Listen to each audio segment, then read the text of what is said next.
Welcome, everyone. I call the meeting to order. Welcome to meeting number 53 of the Standing Committee on Public Accounts. Pursuant to Standing Order 1083G, the committee is meeting today to resume its study on Report 8, Emergency Management in First Nations Community, Indigenous Services Canada, and of the 2022 reports 5 to 8 of the Auditor General of Canada. I'd like to welcome our witnesses for the first hour. There'll be a change-up or a departure in about 1 hour. So first, let me welcome the Honourable Patty Hajdu. Thank you, Minister, for being here today, Minister of Indigenous Services. And also from the Department of Indigenous Services, we have Gina Wilson, Deputy Minister, Department of Indigenous Services, Joanne Wilkinson, Senior Assistant Deputy Minister, Regional Operations Sector, Valerie Gideon, Associate Deputy Minister, Kenza Elbid, Director General, Sector Operations Branch, Regional Operations Sector, and Rory O'Connor, Director General, Regional Infrastructure Delivery Branch, Regional Operations Sector. Ms. Hajdu, you have the floor for 5 minutes for an opening statement, and then we'll turn to our members. Thank you. Well, thank you very much, Mr. Chair, and to all members. Thanks for the invitation. It's a pleasure to join you here today on the traditional and unceded territory of the Algonquin and Anishinaabe people. And I think this is a really important conversation, as you, I'm sure, have been studying over the last number of weeks. Joining me today is Deputy Minister Gina Wilson and Associate Deputy Minister Valerie Gideon and the senior team, as you've pointed out. And in December, indeed, I appeared at the Standing Committee on Indigenous and Northern Affairs on the same matter. And I will reiterate, as I said there, that we fully agree with the Auditor General's report. And I have had the opportunity to speak with her about the recommendations and her findings. I've been the Minister of Indigenous Services now for about 1.5 years, and during that time I've worked with and I've visited communities that have been deeply affected by climate-related disasters, whether it's atmospheric flooding in BC, flooding in Manitoba, destructions by high winds and rain with Hurricane Fiona in the Atlantic, and countless communities threatened by forest fires in close proximity. It's clear that First Nations peoples are on the front lines of climate change, and it compounds the layers of challenging circumstances that many communities already navigate. Recently, the department's been supporting communities close to the environmental disaster of the Curl Lake spill. And these kinds of emergencies place enormous stress on communities through fear and disruption, often dislocation and expense, not to mention the deep sense of loss that many people share. Whether it's impact on salmon, water, animals, land, personal loss of property, health, even life, there's a deep grief every single time. And the frequency of these emergencies have increased exponentially over time. In 2010, there were 92 reported emergencies to manage collectively. In 2022, there were 173. So there's no doubt that we need to change how we support communities to pursue adaptation and resiliency measures much more quickly, while we continue to be there in an increasing way while emergencies continue. And what we know is First Nations people also need to be in the lead, with a department that works as a true partner both in mitigation and in emergency response. Indeed, First Nations are taking on services and programs, and the department's implementing new ways and flexible funding agreements. And we're increasingly seeing collaboration with provinces so that we can more collectively respond and create better outcomes for everyone. As an example, Ontario First Nations have put forward a joint command governance model that includes Indigenous partners, such as tribal councils, Missinaibi Cree, the Province of Ontario, and Indigenous Services Canada. And this approach provides that better integration so that when an emergency occurs, affected First Nations have an immediate say in the emergency management process, including decisions all along the way and including decisions about evacuation. When First Nations are equipped with the tools they need to deliver their own services, the results are palpable.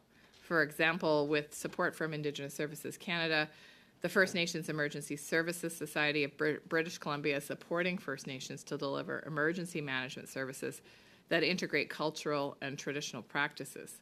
They also deliver Indigenous Services Canada's Fire Smart program, which provides BC First Nations with resources to increase resilience and better prepare for wildfires.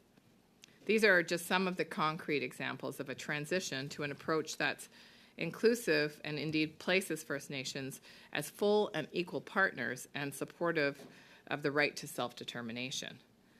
We know that we don't have the luxury of time. Climate change is real, and it's increasing the numbers of emergencies that the department and indeed provinces and territories and communities have to respond to. So we need to continue aggressive funding and action and dismantle these colonial ways that haven't really served First Nations very well. I understand many of you received a copy of the Indigenous Services Canada's Management Action Plan, and I'll just briefly talk about a few points. First, we're updating emergency management plans to reflect today's realities and support First Nations to make informed decisions. We're actively finding solutions to address unfunded structural mitigation reports. And since our last appearance, we've reduced these reports down from 122 to 58. We're continuing to initiate multilateral conversations with Indigenous leadership, First Nations, provincial and territorial governments. As I said, the multilateral approach provides for better pre-planning and coordination when and if emergencies occur. And finally, we're working to ensure that emergency management services on reserve are supported to be culturally competent and in line with community needs and priorities. As well, other government initiatives outlined a shared path for more climate-resilient Canada through the National Adaptation Strategy. And this strategy includes $1.6 billion in new federal funding commitments to help protect communities across the country, including Indigenous communities. So since 2015, when this government was elected, we have made unprecedented and historic investments in First Nations communities, but the gap is very large, and there's still much to be done, including on continuing to act on this particular Auditor General's report, in signing agreements with First Nations and provinces and territories, and building structural mitigation efforts.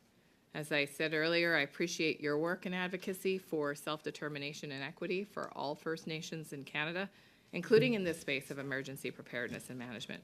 And I see my role as Minister as one to press for service excellence and transformation, but also to seek the additional investments that we'll need to support better emergency management services and preparedness for First Nations, and I will continue that work.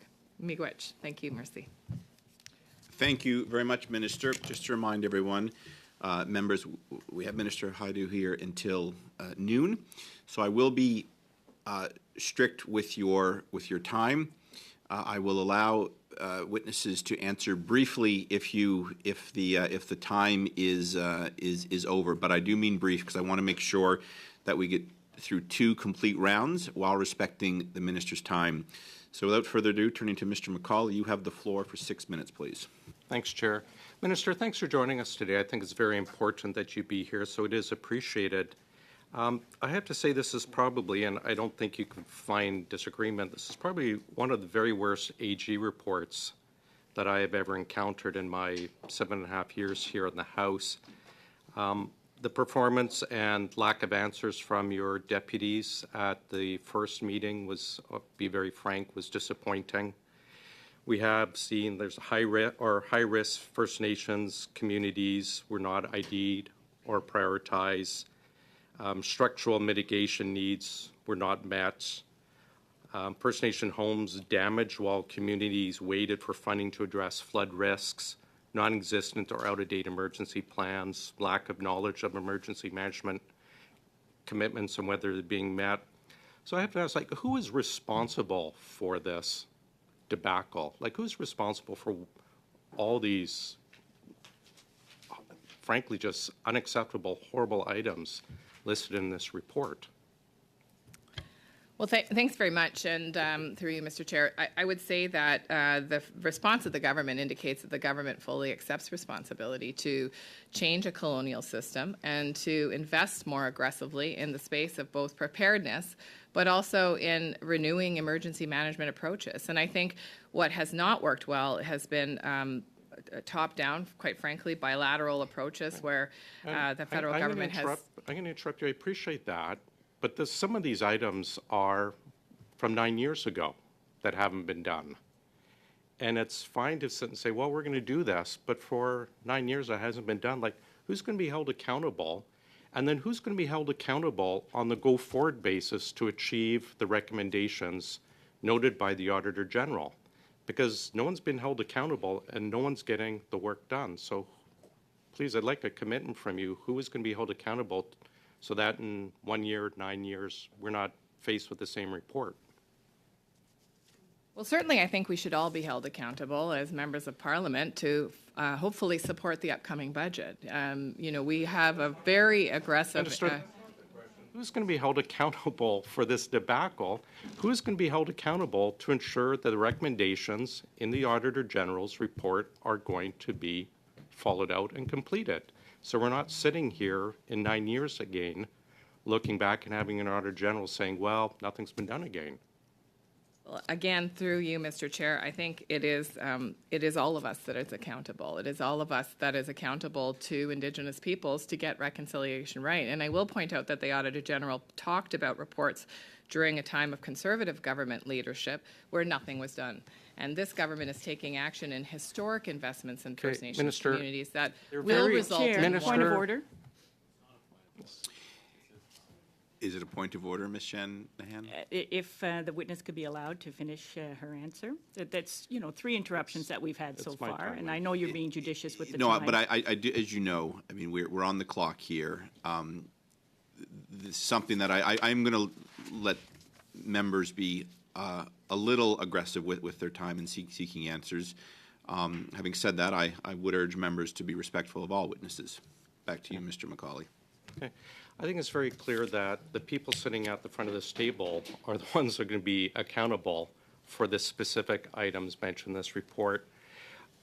What is the dollar total needed to fully fund the 112 eligible projects that are noted in this report, please? I will turn to my officials in a moment, but I think we're at 58 projects now. No, so. what is the total dollars required? I believe we have 82 million for the outstanding projects that are still on the list that we're working to complete. So 82 million. How much is in the main estimates that have just been tabled to address these issues? Thank you. So there's a number of sources of funds for the structural mitigation projects. There's 12 million dedicated to the structural mitigation. Dedicated in the main estimates for these projects.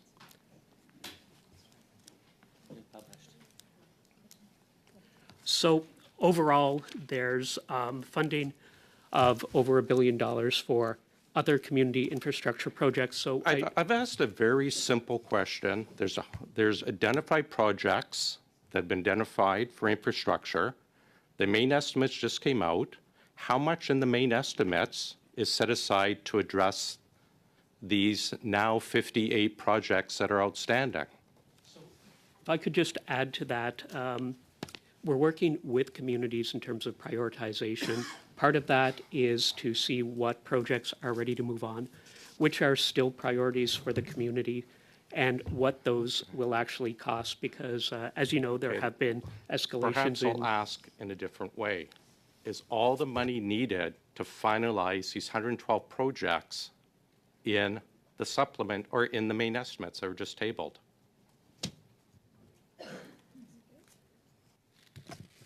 Thank you for the question. So just to clarify, there's $12 million annually dedicated to structural mitigation projects.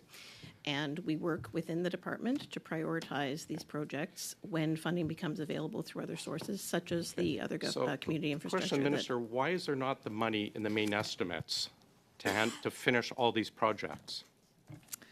Well, I assume, thank you for the question. I assume that through these questions that you will be supporting Budget 2023 as we seek to continue to close the gap in infrastructure that was a result of decades, actually, of neglect by previous governments, including conservative governments most recently. Yes, that's a the gap is disgraceful quite answer, large. Minister. Sorry, Mr. McCauley, if you can ask a question or you can listen to it, but okay, go ahead.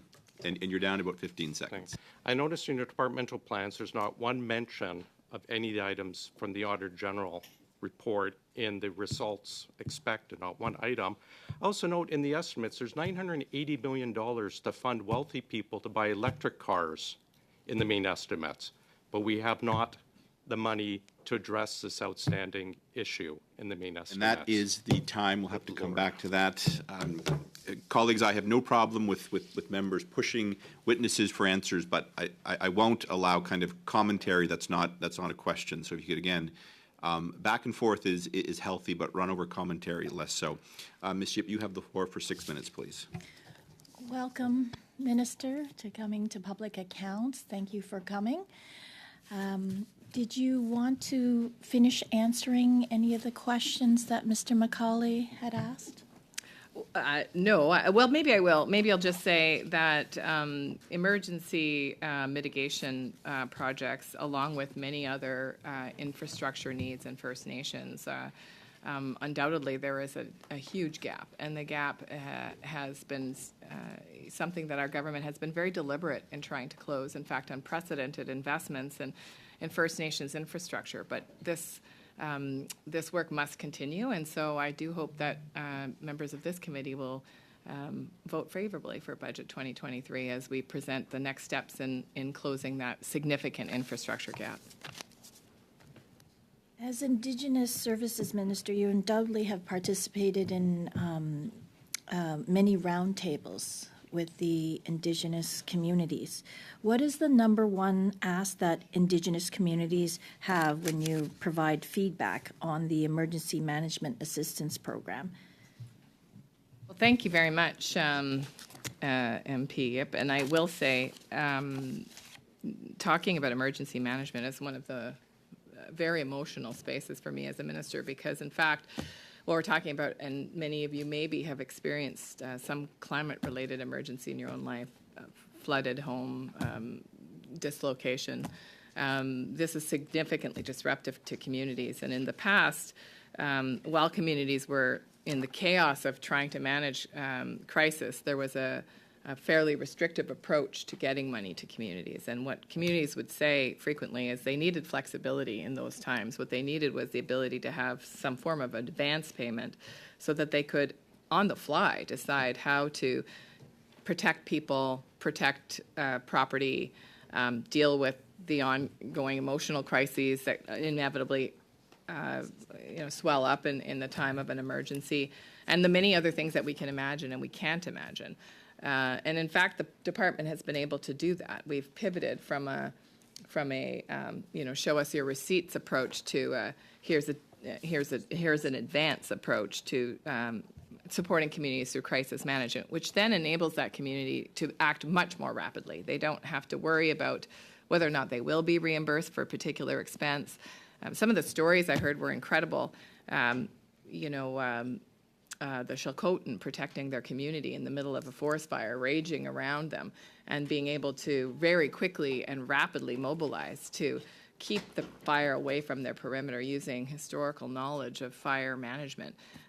Those kinds of things are enabled when people don't worry about the money that they're going to need to rent specialized equipment or to support volunteers or the kinds of activities that sometimes I think we can't imagine unless we've done that ourselves. And so I think this has been a real success story over the last year and a half, is this approach. And I will say that we learned a lot through supporting communities through COVID.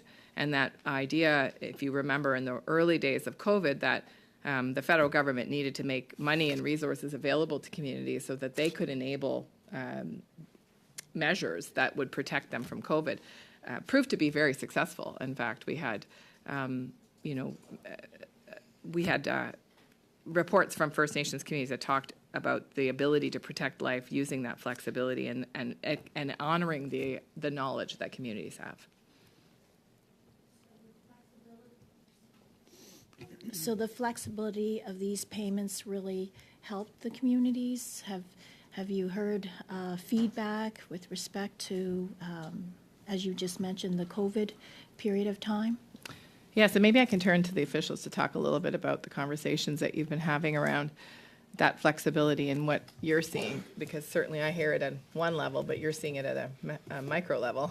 Certainly. So maybe I'll use Peguis as an example. So Peguis is a community in Manitoba that has had repeated flooding year after year. We have, with them, done advance payments not only for response and recovery, but also for preparedness. So for this spring, as an example, we provided them with $2.5 million so that they can prepare. One of the advantages for them is that it then reduces the burden on their cash flow so that they can be out and contracting those services immediately without having to dip into their own resources to float those types of projects. So that's probably the most important piece for a nation like Peguis, is to ensure that they have the cash on hand to be able to procure those services immediately. Thank you. AG's report noted that Indigenous Services Canada spent 3.5 times more on responding to emergencies than on supporting First Nations communities to prepare for them. We were just talking about the cost of structural mitigation in infrastructure. What makes the cost of responding to emergencies so expensive? Well, maybe I can give a general comment and turn to officials, but I would just say, first of all, two things. One, the frequency of events, as I mentioned in my remarks, is just astronomical. In 2010, as I mentioned, 92 reported emergencies. In 2022, 173. So the frequency and the rapidity in which the department is having to respond. But of course, everything you're doing in crisis management is expensive. We're talking about evacuating people and the cost of accommodation. And in some cases, it's for a lengthy period of time if homes are destroyed. Sometimes it's, the cost of additional resources around mental health and supports for people's mental health. And sometimes people are left without anything. And so, of course, you're not only accommodating people, but building up people's lives again with some of the basics that people need. Maybe I can turn to you, Joanne. I'm afraid I'm going to have to cut you off, Minister. I appreciate that. We'll come back to that. I'm sure the officials will be able to provide information at a future time. Turning now to Madame Saint-Claude Desgagnés. Vous avez la parole pour 6 minutes, s'il vous plaît. Thank you, Chair, and welcome to our witnesses, including the Minister, of course. If we take a look at the timetable between 2013, the first OAG report, a lot of considerations were the same. This is why we hope to have several meetings with you. We've met with your Deputy Minister in November, but we have to talk with you because we collectively represent the part of the population which has noted several shortfalls, and the First Nations communities are suffering quite a bit. Even if good intentions are there, concrete action is not following through. Many of the conclusions of the OAG, ISC has not provided the support they needed to deal with forest fires and floods. And the pressure continues to increase. With climate change carrying on, there are more and more numbers of these situations, and vulnerability is high. In the preparation for crisis management, we know that they can be much more efficient to prepare and be ready, economically speaking. The Auditor General has noted that many of these observations were the same as what we've seen in past years. But I would like to thank you for an action plan which is more developed last week. Some progress has been made. I had raised issues in November which have been addressed. The timetable is more detailed and clearer. But for the various issues that I'd raised, the risk evaluation, is this underway? And will this be done in a very specific way? Well, thank you for the question. The risk assessment. So, like I stated the last time I was here, I was thankful to the Auditor General for the recommendation on risk-based approach, and she recommended something along these lines in 2013. So, to my understanding, we had felt that we in fact had incorporated a risk-based approach through our priority ranking framework, on infrastructure, which is based on risk, and also through our risk-based formula through the EMAP funding. In talking to the Auditor General, when we received the draft report, we came to understand that her understanding of what a risk-based approach was not satisfactory. So what we plan to do is to improve that risk-based approach, and you have that in the recommendation and the timelines. D'accord. Donc vous confirmez que... So you can confirm that there's going to be an upgraded risk-based analysis program, and the committee will be able to have a look at it. So we certainly hope that the budget will follow for preventative and preparedness issues. We're always being reactive rather than proactive to these crises, particularly with climate change, which has a huge impact on the frequency of these events. I have to stress that we need a budget for preventative and preparedness measures. Your officials noted that there were quite a few, $36 billion of budget for ISC, only $12 million for preventative off of this $36 billion. It's kind of peanuts. Respond. I mean, in general, the gap is huge. You're absolutely right. And in terms of emergency management, the challenge I think that the department has had increasingly is obviously the need to respond is increasing and growing. And so there is a fiscal challenge in meeting simultaneously the urgent and response measures that you have to respond to quickly when there is a crisis, but also having the capacity from the infrastructure mitigation work. As I think the officials have mentioned, in particular Mr. O'Connor, we don't have one source of money, though, for infrastructure investments in First Nations. It doesn't all come through Indigenous Services Canada. There is obviously money in Indigenous Services Canada, but there are a number of other departments, including infrastructure, that Indigenous Services Canada works collaboratively with to close that gap. Merci pour votre réponse. Thank you for your answer, Madam Minister. You're saying that there's a gap fiscally, of course, but the real expenditures is $16 billion, and the budget appropriated for it is twice that. So some money was not expended. There's so much need and there's so much work to be done. Why aren't you spending all the money available to you?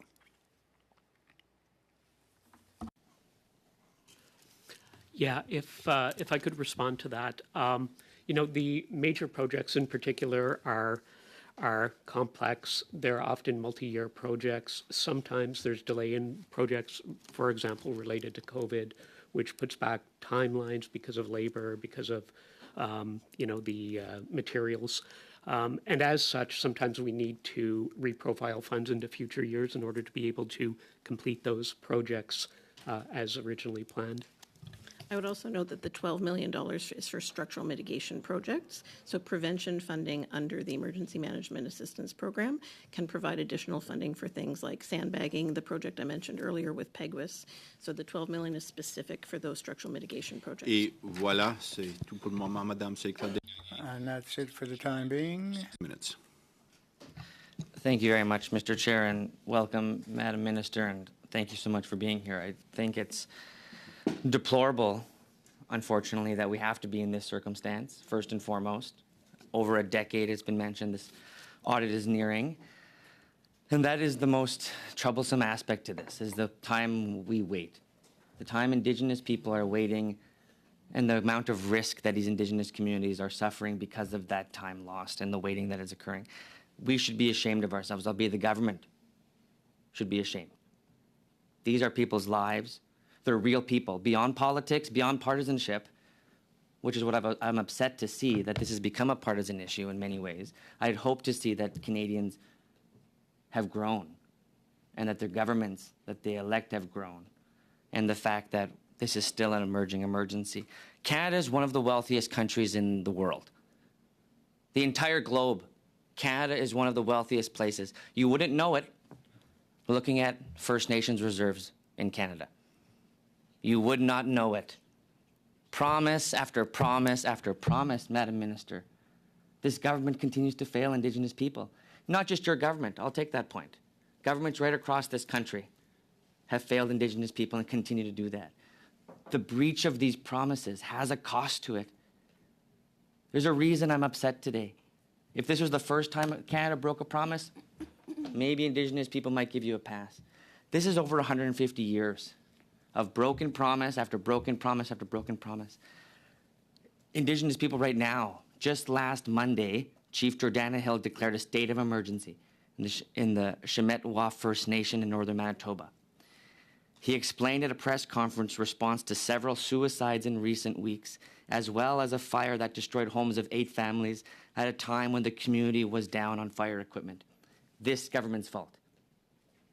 They didn't have fire equipment, Madam Minister, because this government failed to adequately prepare and ensure Indigenous people had fire equipment. Fire is not a matter of if, it's a matter of when. That's why there's insurance companies. But even insurers won't help these communities. So if the insurers won't and the government won't, who is going to help them? And this needs to be fixed. And I'm going to get to the point of what I recommend is a fix. And as a matter of fact, it's your own department's recommendation.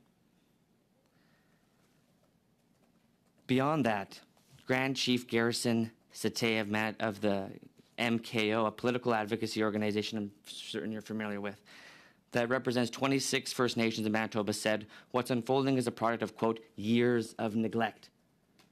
Someone that you're supposed to be in relationship with and ensure that these things aren't the case. But years of neglect, Madam Minister, not my words, the words of First Nations, by governments that are failing to financially support remote communities, such as Shemetwa. So the question I have is, when will the government take this seriously? When will any government take this seriously? Because this is way too long. This has been going on. Indigenous communities can't continue to do this by themselves. It's explicitly clear. The federal government, you talk about partnerships, but the federal government is responsible. Section 9124 of the Constitution Act of this country says the federal government has responsibility for Indians and lands reserved for Indians. Those lands are flooding. Those lands are on fire, and those lands require the assistance of Indigenous people to actually mitigate those, but they need this government to step up. I want to return now to the previous meeting on November 25th, 2020, in regard to this audit. The Deputy Minister of Indigenous Services, Ms. Wilson, said, quote, I would like your support to ensure more resources for 2 First Nations for emergency management going forward. If parliamentarians were to approve resources to the department, we would be happy to administer them. But that's not all she said. After her ADM acknowledged that there was at least $358 million in need, but just $12 million in dedicated annual funding to the program just mentioned by Ms. Wilkinson, that she had asked you, Madam Minister, directly, whether she was making the request for finances to achieve this, and she responded with yes, that she confirmed that she spoke to you about this request, that she had asked you for the $358 million of small amount of money to go into the direct fund for First Nations mitigation, or into the First Nations Infrastructure Fund, which currently sits at $12 million. Nothing. $12 million is nothing in an emergency. When I worked in emergency management in Northern Alberta, 3 million was just the cost of the houses we lost for one community. $12 million for the entire First Nations Infrastructure Fund is an embarrassment. And this is why we have these issues. And you can talk about the many pots of funding that you allocate and you merge together. The reality is that fund is way oversubscribed. And you know it, Madam Minister, your deputy ministers know it, it's oversubscribed. The emergencies are real. So my question directly is, will you take the advice of your deputy minister and at the very least increase the First Nations Infrastructure Fund, which sits at $12 million, to $358 million? Something she asked Mr. directly Desjardins, could of you allow a response? I'd like to hear the answer. I think you would too. Go ahead, Yes. Minister. Yeah. How many minutes do I have, Mr. Chair?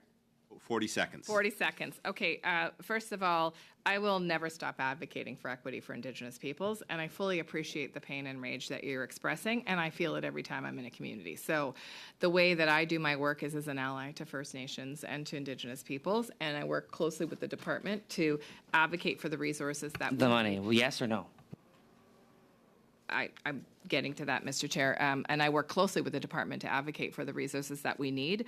I will also say this, I wouldn't want confusion to arise around the $12 million that is that you're talking about that's specific for structural mitigation, and the money that we have set aside and are investing in infrastructure as a whole, and they are different things. So when we're talking about house fires, that is not part of the structural mitigation money. That is a separate pot of money.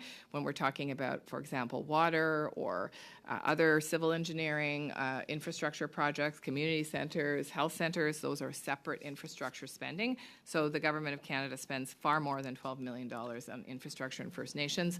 In fact, we have spent unprecedented amounts, as you know. However, we still have a huge gap. Thank you. Turning now to our next round, starting with Mr. Genuis, you have the floor for 5 minutes, please. Thank you, Chair. You know, Minister, a couple things are striking to me about the conversation so far. One is hearing you talk. It sounds like the government has in fact been in place for 8 years hasn't in fact been in place because you are continually talking about, well, we all share some responsibility. We're all accountable as members of Parliament for this. But your government has been in place for 8 years. We had an audit in 2013 that identified many of these same problems. Your government has had 8 years to try to address or fix those problems, and you're coming here to us saying, "Oh, you're an ally. You're angry too. You're supportive." These are problems that you're responsible for as minister, and you should be taking action on, and action should have been taken long ago. The other thing that's striking to me in this discussion is. We have a government now that always wants to measure its success by the amount of money it's spending. The Auditor General has found that if we were spending money proactively on emergency preparedness, we would actually be saving money on emergency response, and in fact, saving more money overall. That is, spending money quite literally preventing fires instead of putting out fires would save us money and reduce the negative impacts on communities. So it underlines the problem that it's not just about money spent; it's also about management and about being proactive. So those are my comments, Minister. I want to ask you specifically just about from page 14 of the audit. The Auditor General highlights the absence of service agreements in a number of cases.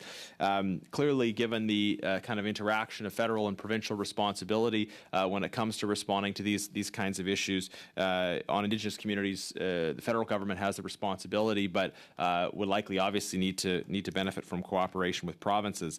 That in fact, in a number of provinces, there are not service agreements in place dealing with emergency management in general or with wildfires. That in one case, the agreement was signed over 30 years ago and has not been updated. And in 4 of 6 wildfire agreements, not all First Nations communities in the relevant provinces are included. Minister, you've said that you accept the findings of the Auditor General's report. So is your department proactively working to update and negotiate agreements? And could you give us an update on when we could expect to have agreements covering every province and territory and agreements that include all First Nations communities? Well, thank you very much to the member for the question. And first of all, the short answer to your last question is yes. In fact, we're working on the co-development of multilateral agreements, and in direct contrast to the previous member's statement, although of course the federal government has some very distinct responsibilities as members of whatever province you live in, whether you're Indigenous or not. There are certain responsibilities and jurisdictions that provinces and territories have, and in fact are better equipped to provide, and there are funding agreements with provinces and territories to provide those services. Okay. So, I want to ask you about the negotiation and the timeline. So just continue answering, but if I can direct your answer, I'd like to know what the status of those negotiations are and when we can expect to have agreements covering all jurisdictions and all communities. Well, I can certainly go through all 13 provinces and territories and where we're at. Is that what you'd like? When can we expect to to have that the entire process will be Well, complete. as you know, when there. you're working on a multilateral agreement, you don't actually control the timeline completely. Of course, we would need provinces and territories to work collaboratively with us. And those trilateral conversations with First Nations people, with provinces and territories and the federal government happen in a collaborative way. I would say that we have a memorandum of understanding on a trilateral approach in British Columbia, and we're thrilled. And in fact, work very well with the province of BC. There is some great work happening with Alberta as well, and Manitoba is in progress, and there are other provinces and territories that we're not at the same stage. But maybe I could turn to Joanne. Would you like to speak Minister, a little bit? just because of time constraints, I see I've got about 30 seconds left. So can I ask you to provide a detailed response updating the committee in writing on the status and expected timelines in the case of all of those negotiations? Can you provide that to the committee as a follow-up? We certainly can. I think it may be in your package, though, in the plan. Yeah. Okay. Okay, thank you. And then, Minister, just maybe a quick response. It's been 8 years. You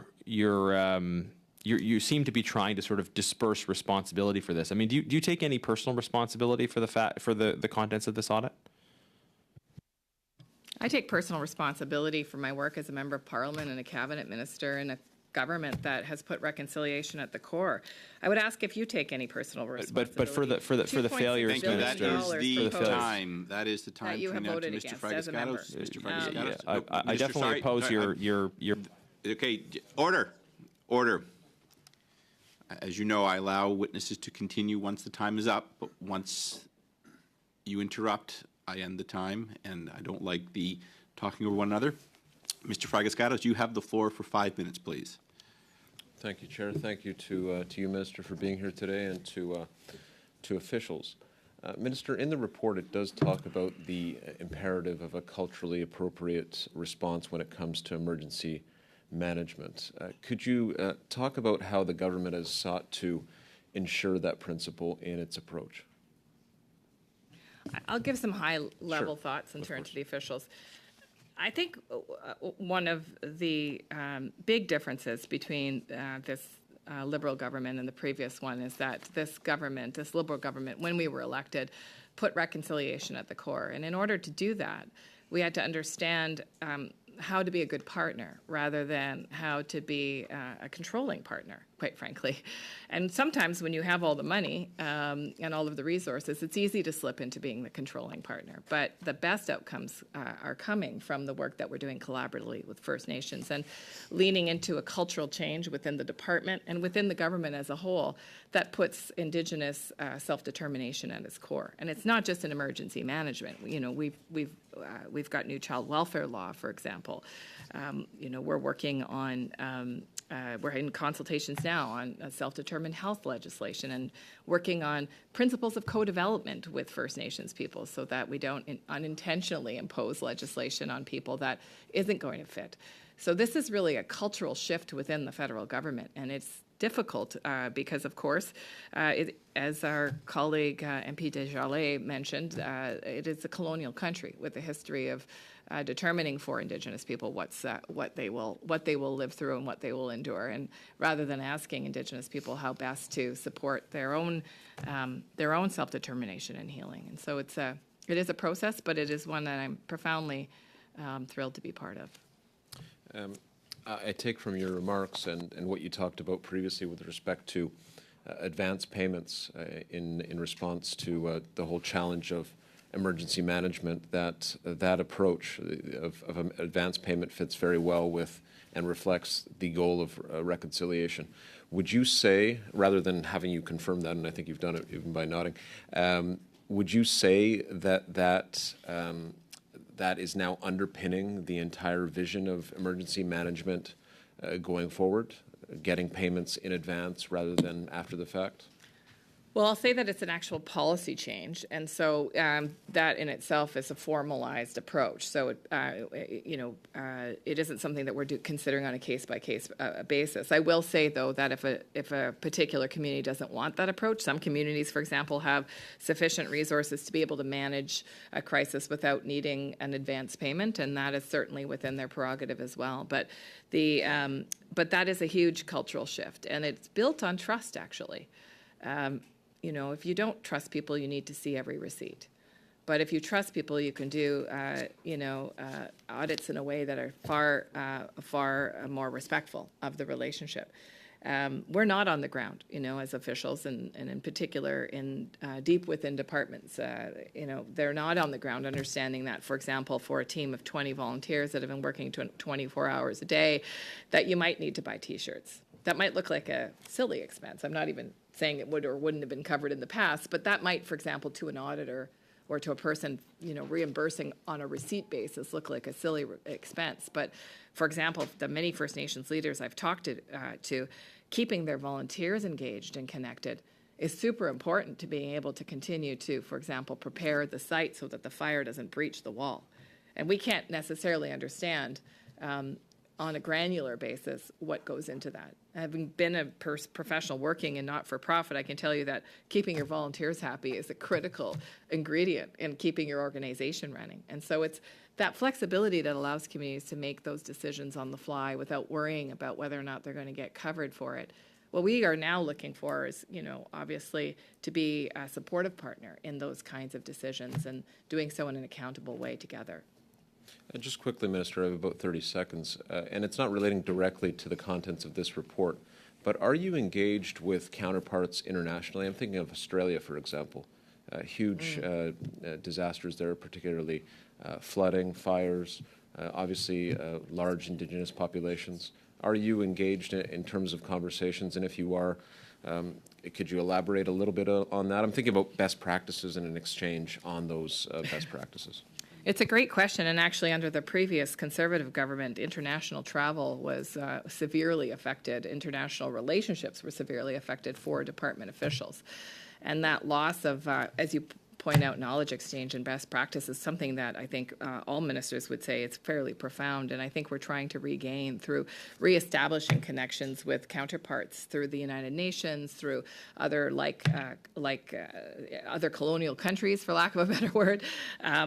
Last summer, connecting Indigenous women leaders with Maori leaders to be able to do some of that knowledge exchange benefits not just the work of the government, Thank you, but Minister. the work of advocates in the ground. Thank you very much. Turning now to Madame Sécla Desgagnés. Vous avez la parole pour 2 minutes 30 secondes seulement.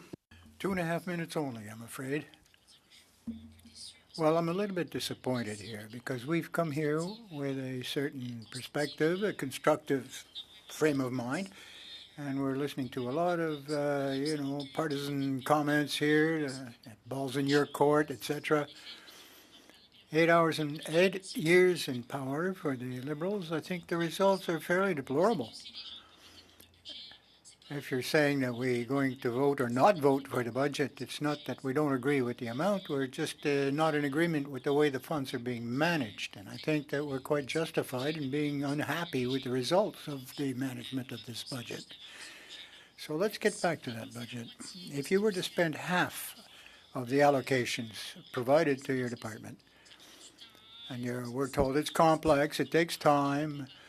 Well, how much time does it take to buy a few pumps or to fight forest fires? If it takes 10 years, it's a heck of a problem.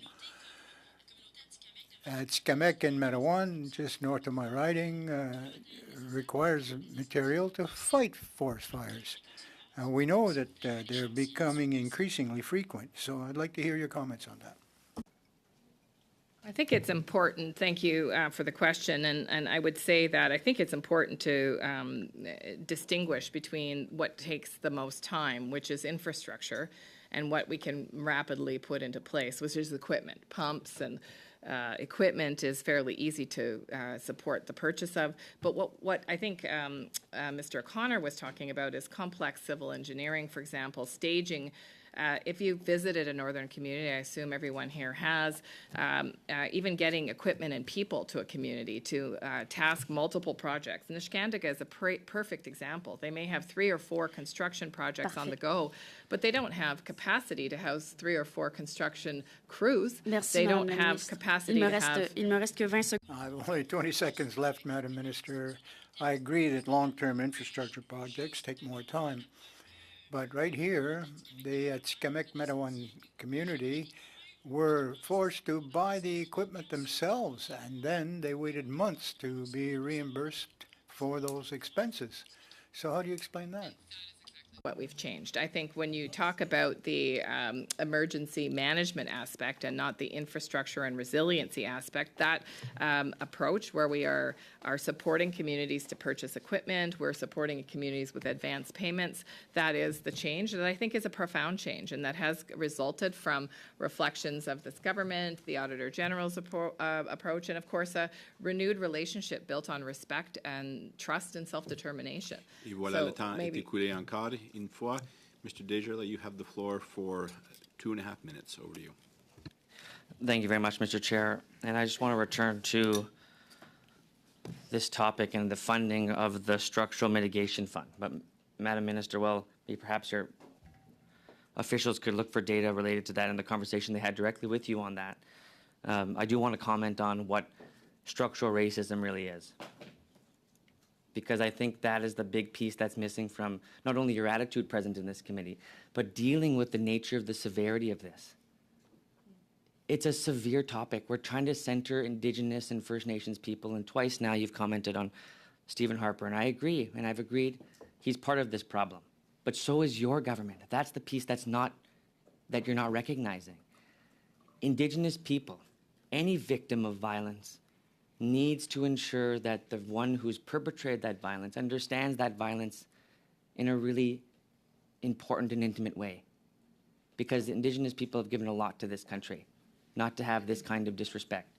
When they ask, when the Auditor General says over a decade this has been an issue, and you say there's no problem, don't look here, we need to find a better solution.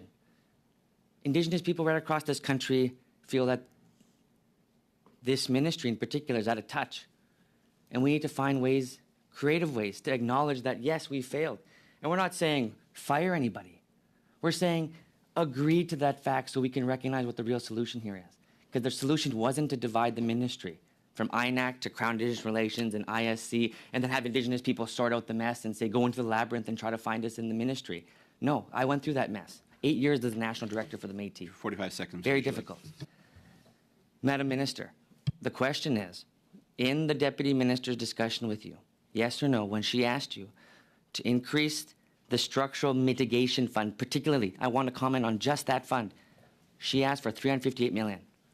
Will you provide that, yes or no? First, let me say that I have never said no problem, don't look here. I am the first to say that we are still in a colonial system that oppresses Indigenous people. So let me be clear.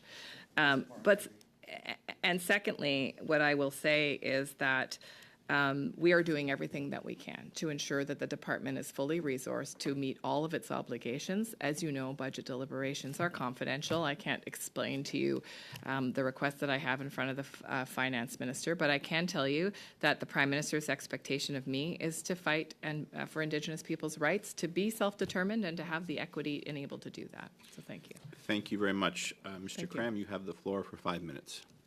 Okay, thank you, Mr. Chair, and thank you to the Minister and the staff for being here today. Minister, I would like to read a couple of quotes from page 19 of the report.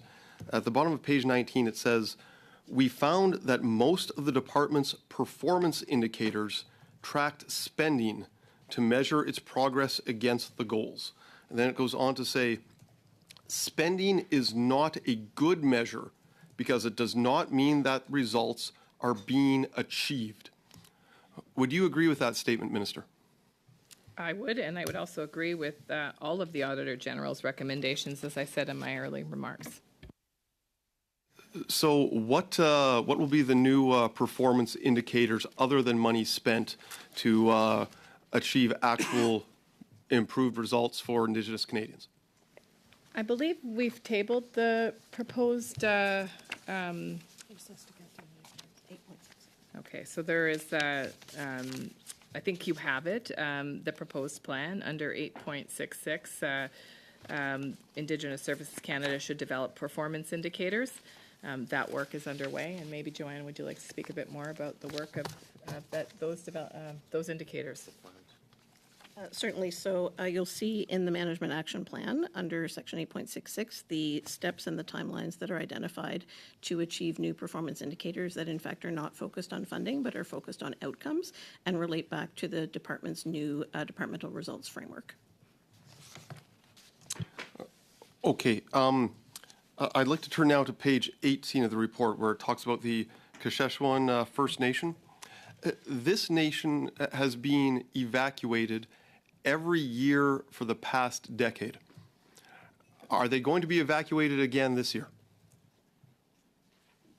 So I'm really glad that you raised Kashechewan because, in fact, Kashechewan, as you point out, has had a terrible experience with evacuation related to flooding. But indeed, Kashechewan has had some recent success, and that is through a new approach that the department has taken, which is the principles of self-determination. So, in fact, Kashechewan last year, I believe it was last year,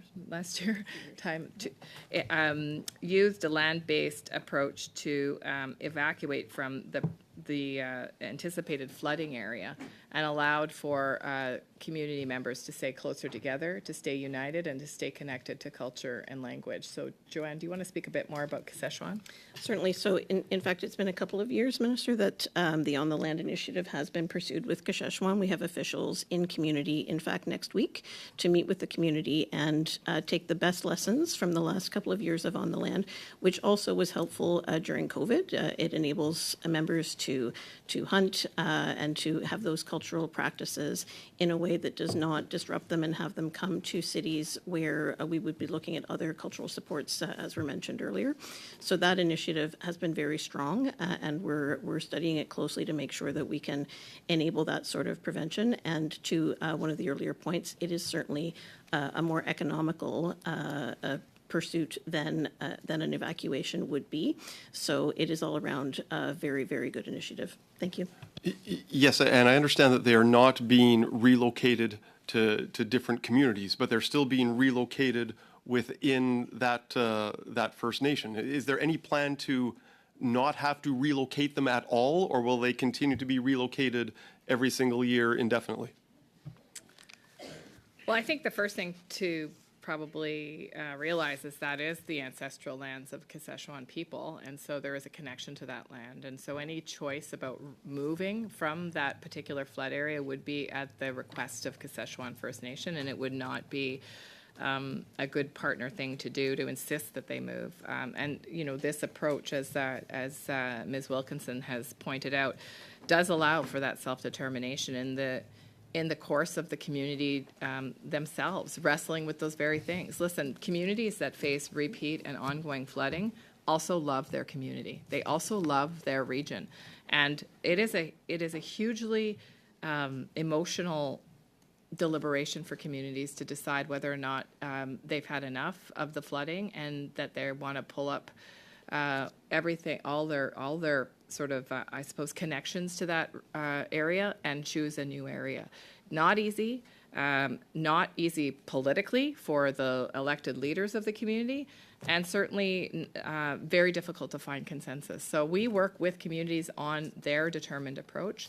Should Kashechewan at some point decide that they wanted to relocate, this government would work with Kashechewan to understand what that could look like.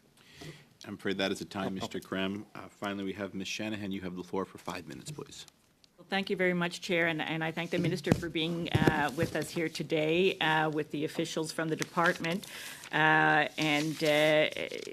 very encouraged to hear about this innovation along the advance payments. I highly encourage it as a former commercial banker.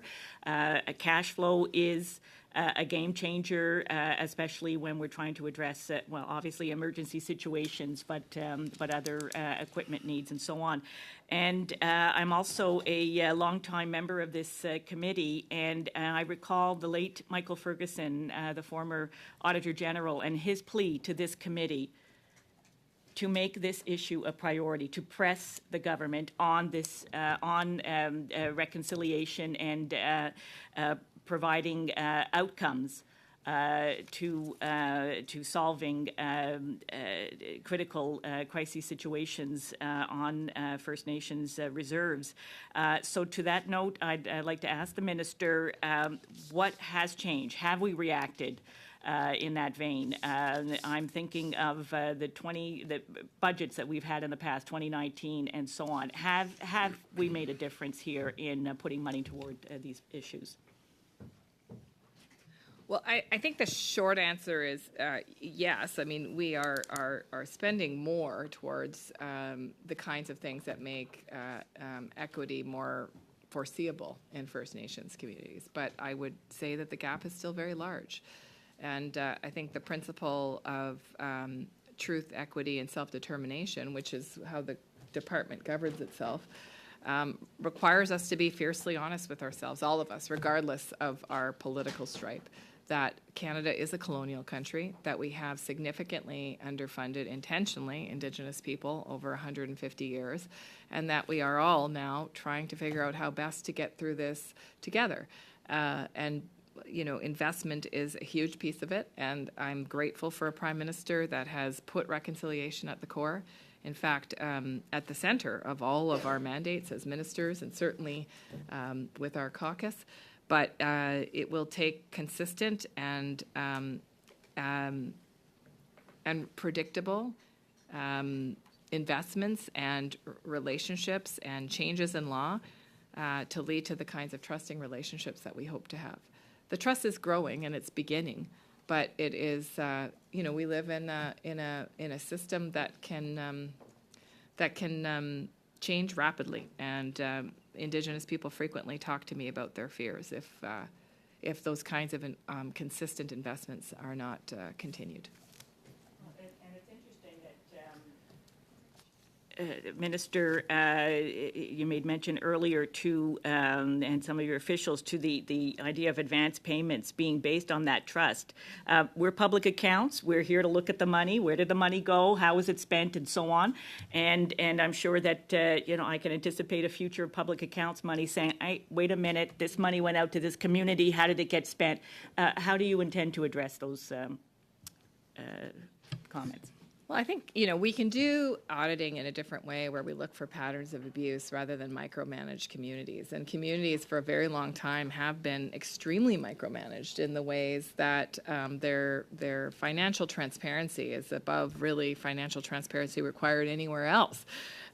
This is about changing that narrative and understanding that just like every other system, there may be areas that need tightening, there may be areas that need loosening, but that we need to continue to have those conversations around self-determination. And self-determination is the principle that allows us to be able to move forward with advance payments, that communities know for themselves how to protect one another and how to do so in an efficient way.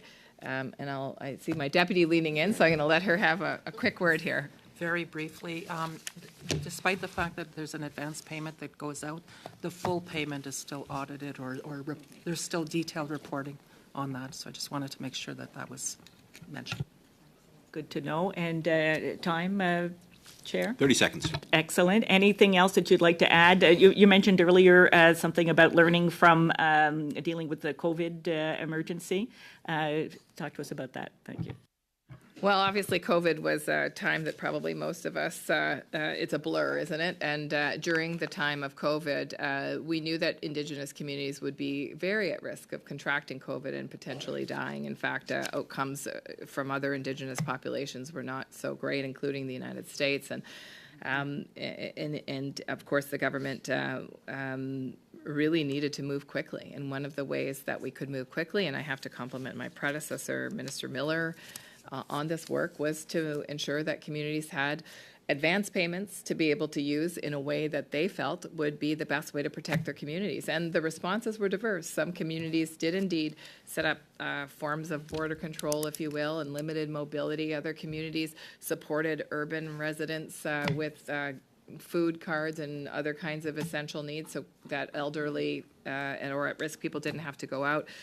Others did a lot of public health information and culturally appropriate language or tradition value were really involved. Do you want to speak a little bit about? I would just say that it really was about making sure that communities felt empowered to take the actions that they needed and felt engaged and didn't have to come to us every time to get authorization to do this or that. And it worked very effectively. Thank you very much. The time has now escaped us. Minister, I will leave one comment with you because it's unusual for this community to hear from Minister directly. Despite your reassuring words today, it does seem something's not working. I think you'd agree that given the repeated reports from the Auditor General, changing ways, I think, need to result in measurable outcomes, and it doesn't seem we're seeing that. So you're welcome to respond to that if you like 30 seconds, but I did want to press that with you because I think you'll be hearing that from the committee. And I also want to just take this moment to thank you as well for agreeing to appear today. We certainly appreciate it, and I thank you again. But if you'd like to have the last 30 seconds, you're welcome to, and then you'll be free to go. Thank you. Well, thank you, Mr. Chair. And I would say, again, I agree with the Auditor General, and that's why we are developing an action plan with measurables that include more than the investments, but actually include the outcome measurement that I think is critical to changing any dysfunctional system. And so I look forward to being part of that work, and I look forward to the report of the committee. Thank you. Thank you very much. I'll suspend now for 5 minutes till 12:10. I know Minister has a pressing engagement here ahead, of busy schedule, so she'll be leaving us. And I believe the other officials are saying, but I could be wrong with that. We'll find out in 5 minutes. Thank you all. I'll suspend for 5 minutes.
For agreeing to continue with us the second hour. Appreciate it.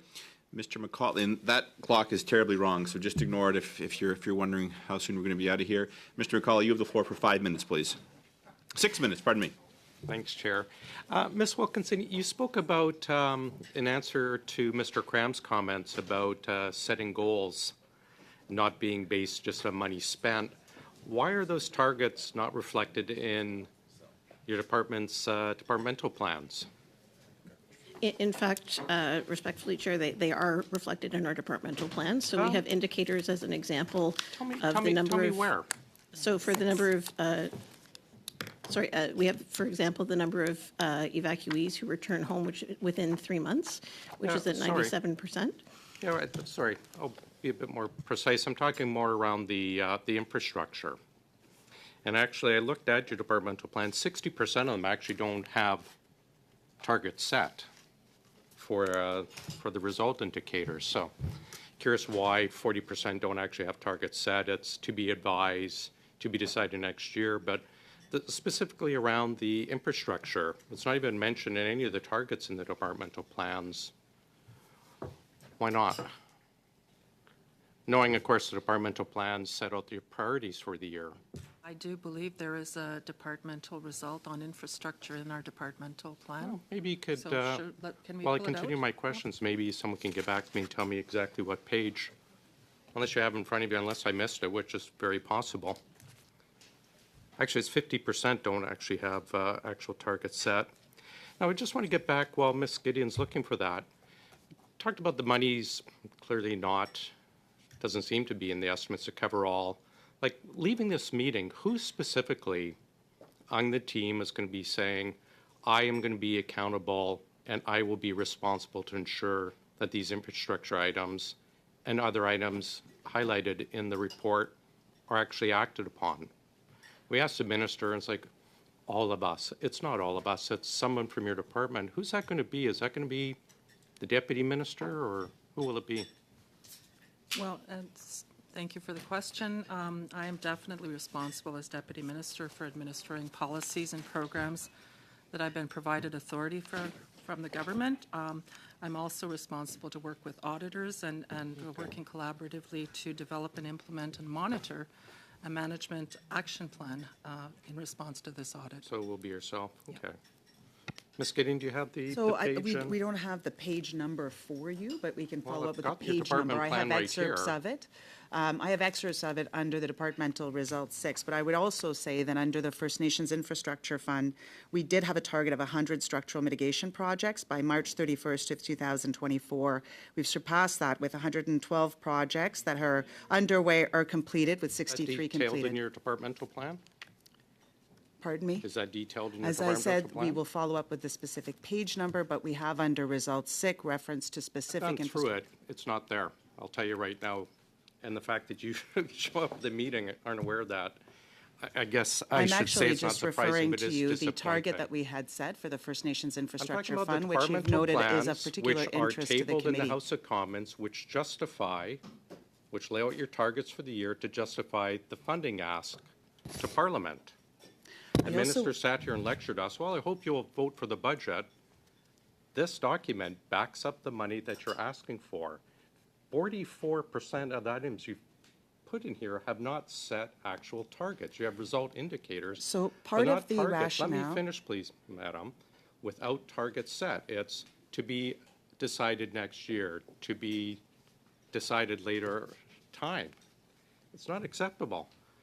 I want to If get I back. may respond, will the money for the $112 or the 112 projects will be fully funded out of the estimates project or process for the main estimates? Will they So be to explain with receive funding respect to for the this year? indicators, we are working with partners on specific infrastructure reform strategies and the development of But indicators. we're talking separate things here. The departmental plans lay out your departmental priorities for the year. These plans back up and justify the spending ask for the estimates from parliamentarians. I'm asking specifically why they're not noted for the 112 in the infrastructure, 112 or the other items from the Auditor General report. Maybe I'll take a stab at that one. So it is not actually 112 projects anymore. It is now 58 projects that are not funded, $82 million. There is not a specific line item for those particular 58 projects. There is a broader line item for infrastructure. There's a line item for structural mitigation and so on, but not specific to those particular projects. I've gone through each of the departmental indicators, result indicators. I really cannot find any that relate back directly to this damning Auditor General report. I would think the report is so bad the minister actually had to show up, that they might be reflected as departmental priorities. 30 seconds. Okay, very quick question. Ms. Gideon, from the last meeting, quoted, "We need to have funding specifically dedicated to the recommendations in the report." Do the estimates provide that funding specifically dedicated to the recommendations in the report? The money your department's asking for in the main estimates that just So we was do just have tabled. funding that was secured in 2019 and 20 over a multi-year period for structural mitigation, for capacity enhancement, for the fire smart and fire protection areas, and for the First Nations Infrastructure Fund. So you're fully Those funded will then? all assist in addressing aspects of the recommendations. Are you fully funded to Thank you, Mr. accomplish the McCauley. recommendations? We'll have to come back to this, Mr. McCauley. Turning now to Mr. Dong, you have the floor for 6 minutes. Thank you very much, Chair. First of all, I want to say to Ms. Gideon, if you need more time to answer the question that my colleague just asked. I think what we were indicating is that we do have indicators that speak to outcomes, although we are in the MRAP indicating, as Joanne mentioned earlier, that we will be doing further work with partners. For example, as she mentioned, we have the percentage of evacuees that have been returned to their community within 3 months. The result in 2021-22 was 97.9%.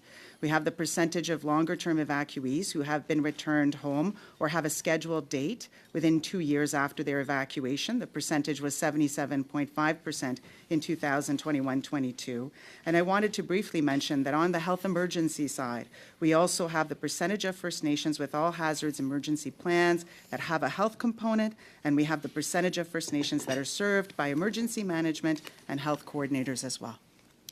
That's great. I understand that the First Nations and the Inuit Health Branch of the Health Canada became a part of the Indigenous Service Canada when the department was divided into two. What role did that play in helping the departments respond to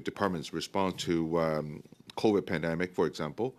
And does it help the department work with First Nations to better prepare and respond to emergency events such as hurricanes, floods, and wildfires? So absolutely.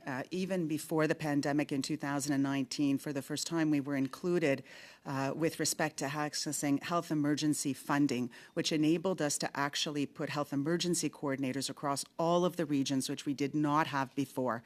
In fact, just prior to the pandemic, we were able to bring them all together, and I attended that meeting, and we talked about the importance, for example, of mental wellness supports during all hazard and natural disaster emergencies, which had never happened before. So when the pandemic happened, we had a much more integrated model of emergency management than existed previously previously when First Nations Inuit Health Branch was part of Health Canada, and we had Indigenous and Northern Affairs that was a separate department. Throughout COVID, we were able to take a much more holistic approach to looking at community needs. So we didn't just treat it as a public health emergency. We also looked at food security, infrastructure requirements, and security. We were able to bridge the gap and be really one federal voice at the table with other partners like Public Safety, Public Health Agency of Canada, supporting Indigenous communities. So it was absolutely much more effective, much more efficient of a response mechanism than if we had been in two separate departments. And our relationship with the health portfolio was not weakened as a result of that. I know that that was something that people were concerned about, but that did not happen. And did that decision help the department to be better prepared for natural disasters? And given that climate events has been happened quite frequently in the last 2 decades, compared to in the past. So would you say that that decision for dividing the two departments is going to put us in a stronger position to respond to those events? I would absolutely say so. And in fact, last spring, we actually were able to include health emergencies in the Emergency Management Assistance Program terms and conditions. So now health-related emergency costs are now eligible under the EMAP program, which was not the case before. So that is one concrete example. The work on the multilateral agreements is setting a new path for of getting Indigenous communities at the table where decisions are being made. Could you please tell us how you got the BC trilateral agreement ready, and or the next steps of that agreement? Maybe I'll turn to Joanne on the particulars of that agreement and next steps. Absolutely. So thank you for the question. So we do currently have a trilateral memorandum of understanding in BC, and we're working with the province and with the First Nations Leadership Council, along with their leadership and experts, to move forward in terms of a full trilateral, multilateral agreement. So the nations in BC are in the process of mandating that work. They just last week mandated that the development of a joint discussion paper, which will work with some of the pieces that have come through the Atmospheric River lessons learned, the work that we've been doing with the First Nations Emergency Services Society, who run a whole range of programs from Fire Smart to fire awareness campaigns, those types of things. So bring all of those pieces together so that leadership can have confidence in the project moving forward and bring all of that together into one multilateral agreement. Thank you. Any timeline on these discussions? Well, certainly there are ongoing discussions. There is a gathering coming up in British Columbia in May, where the intent will be to present the results of that discussion paper work, have discussions with leadership. The province will be there as well, and try to bring those towards closure. I think we don't have a specific target date. We do have the memorandum of understanding that is in place currently, and so that continues to exist while we're developing the agreement itself. So that will take some time, particularly around the financial component, but certainly there's lots of positive momentum. Thank you. I'm a big fan of bringing people together the same table, so everyone's on the same page. Thank you, Mr. Dong. That is the time. Oh, thank you, Chair. Yes, appreciate it. Madame Sinclair-Desgagnés, vous avez la parole pour 6 minutes, s'il vous plaît. Merci, Monsieur. Thank you very much, Chair.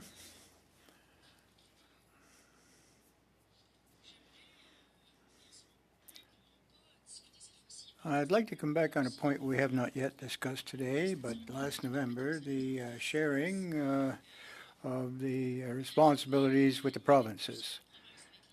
Several provinces had not been contacted by the federal government yet vis-a-vis these jurisdictional issues.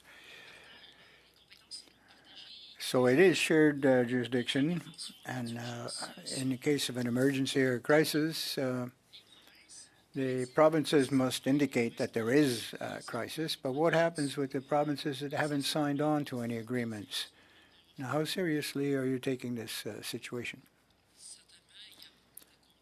Yes, well, we have contact with all of the provinces. They're not necessarily intense negotiations, but there's a lot of collaboration, and I'd like to ask Kenza to answer the question, if I may. Well, thank you. We have 8 agreements that have been signed, which are currently part of the system. There's 2 elements that we should clarify. Bilateral agreements, we have 8 in play.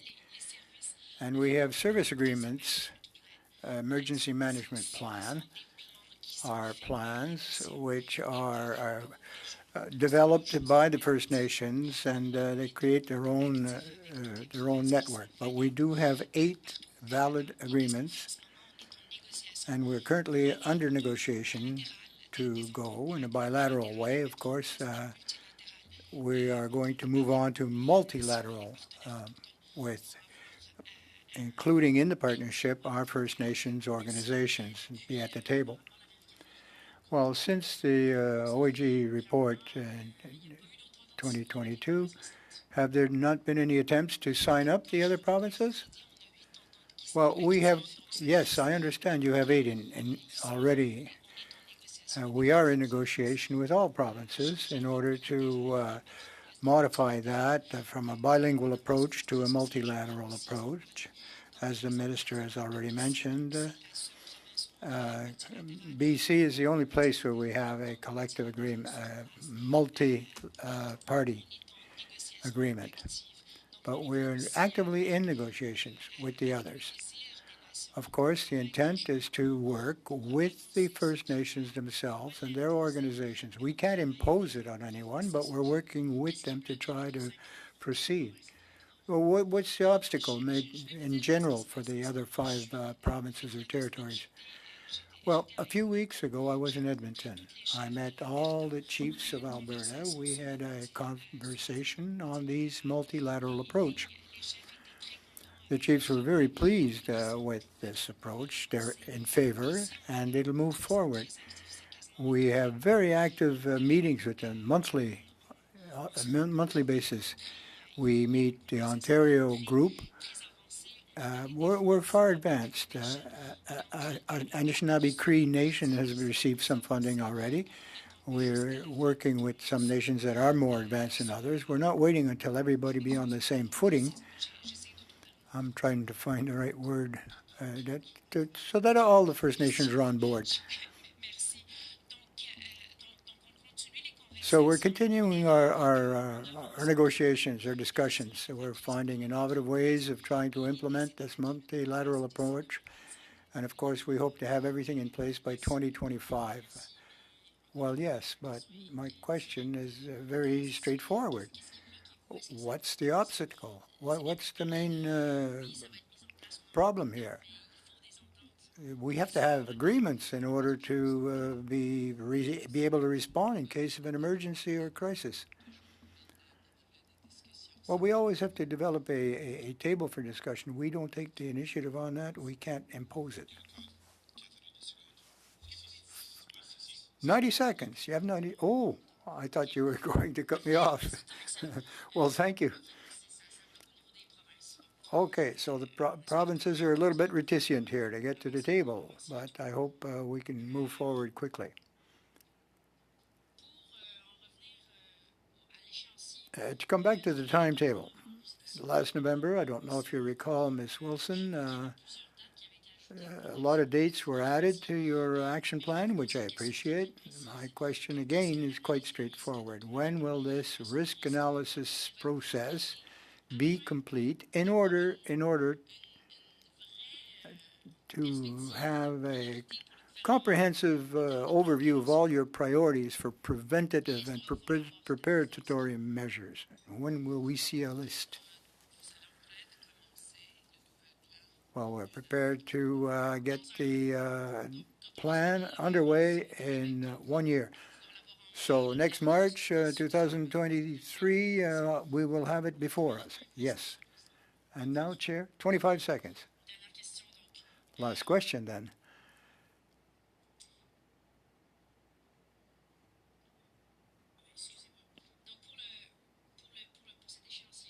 Okay, the timetable and then priorities. That's one of the major issues that we discussed last time. On these priorities, climate change was at the basis of all that, as it will affect the risks more and more for the First Nations. Have you included those criteria, those probabilities as we go on? Briefly, please. Well, we have a strategy for climate change within the department, but there is a perspective on the 7 priorities that have been advised. 6 minutes, please. Thank you, Mr. Chair, and thanks to the remaining witnesses for being present here today. I've largely exhausted many of the questions that I feel I had, in absence, of course, of satisfactory answers. And so, in absence of what I think is a continuation of those important questions, I'll switch gears to speak more directly to the implementation of these policies. So one of them is first recognizing the status quo is not working. Do you agree? Maybe you can have all 3 members agree that the status quo isn't working, because I feel like we have to start from the basics here, given the minister's lack of answers. So maybe we can start with the deputy minister and go to both assistant deputy ministers. Just quickly, do you think the status quo is working, and is it in the benefit of Indigenous people? The status quo is never a comfortable place for me. Certainly it is not working. So I would say that the principle of continuous improvement on every aspect of what we do is absolutely essential, and definitely here in the emergency management world, hot washes, lessons learned, continuing to improve is the way we see things. Ms. Wilkinson? Absolutely, that is the frame, and as you heard earlier, we're continuing to make improvements to the areas that were identified not only by the Auditor General but by First Nations leadership when we are in active response and recovery mode and looking to prevention and mitigation. So we look to integrate those lessons at every step. But you can also recognize that there's a serious time loss when utilizing the jurisdiction. The minister mentioned you don't control the timelines if you're working with partners, in particular the province. Why do you feel it's important to work with the province, knowing that you have total jurisdiction? The federal government has sole jurisdiction, as per the courts. In particular, Daniels in Canada Supreme Court decision in 2016 speaks directly to the government's unwillingness to implement or take full charge of jurisdiction that they're awarded under the Constitution. Why can't you act now? So there are capacities and capabilities that the provinces and territories have that are not necessarily within First Nations or within the federal government. Provinces and territories, for instance, have helicopters. We don't have helicopters. Those are different types of hazards required, and equipment, for instance, that we don't have. Machinery, heavy machinery, for instance, that is required. And knowing these things, why not procure some of these? Why not procure? Why not work with the province and territory who What's have your all these jurisdiction, capabilities? Like, why not do it? You can get a guaranteed response. If you got a helicopter today, if you got a fire truck today, the disaster that happened in Manitoba wouldn't have happened. Fire trucks are different from heavy machinery. They're different Okay, from why not buy a fire helicopters. truck then? We have bought a fire truck. Then why did this community burn down? Why did we lose 8 houses? Yeah. No, I prefer the deputy minister. It's important the deputy minister answers. I feel I can give an overarching reply, but I also feel, Mr. Chair, that I can refer to others for more information. So when it comes to fire equipment, definitely the department does provide resources for that. There are a lot of complex factors for why a fire happens and why a fire truck is not immediately available in the community. So Valerie, do you know the details? I would just say that the fire truck in Shamattawa was under repair. In Winnipeg, they are funded for $150,000 for a fire truck and $70,000 in terms of the O&M. Do you know how much a fire truck costs? I don't know myself how much a fire truck costs in that particular community, because it would also involve shipping and so forth. It's definitely more than even like the generous amount of $300,000. It's more than that. Beyond that aspect, what plans beyond the draft report do you have to make, rather than incremental change, which is dissatisfactory to Indigenous people? Is it the policy from Cabinet that's restricting you from making certain that these changes never happen again, or these problems never happen again? Why do they keep happening? It is not the policy of Cabinet to not allow changes to happen. No. Well, then whose fault is it that this happened? Whose fault is it? Do you want me to answer that?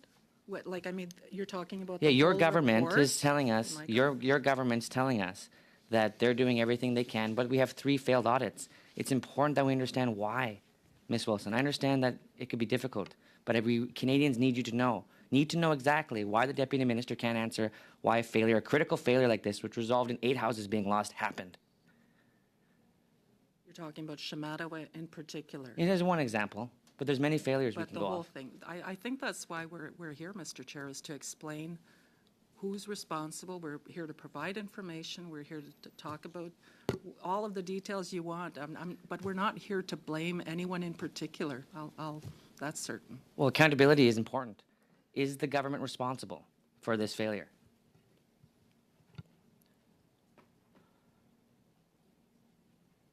It's a fair question, I feel, Chair. Time's yours. Yes, it is. Everyone is responsible to some degree when it comes to emergency management. Is the government responsible? No, the government on its own is not responsible. Okay, if the Many- government of many- Canada is not responsible, who is? I don't know. I guess that this is an inquiry that will continue until The you Auditor find General out said it who- was the government of Canada. You said you accepted the audit. Do you accept that the Auditor General said Canada failed? I do not accept that the Canada has failed. No. No, the Auditor General said that. Do you accept her findings that your ministries failed? We accept the findings, absolutely. We accept all the recommendations. We're prepared to make plans to implement changes for all those recommendations. But you wouldn't say the government failed. Mr. Digely, that is the time. You will have another opportunity, but I do want to flag that. Turning now to Mr. Cram. And I knew you were going to split, so Mr. McCauley. Yeah, I'll go Now, first. do you want me to be the splittee, or are you going to flag when you're done? I'll flag when I'm done. All right. Thank you, though, Good luck, sir. Mr. Cram. I want to get back to the departmental results, and I'm going to quote right from the government website. These reports provide details on departmental priorities, expected results, and resource requirements for the upcoming fiscal year. Again, there's not a single item in there from this horrendous study listed as a departmental priority. I go to Peter Drucker, he talks about if you can't measure it, you can't approve it. We had Mr. Desilets trying to find out, like, who's accountable for all this, and all we're getting back is word salad or it's not us. Like, how are we ever going to get by these roadblocks if no one's ever responsible, no one's ever accountable, and it's always someone else's fault? Well, I guess it's Harper's fault, of course, but that's a given. But, like, how are we going to get past this? We have your own departmental plan doesn't list this as a priority, and the response is, well, we have a different study. Like,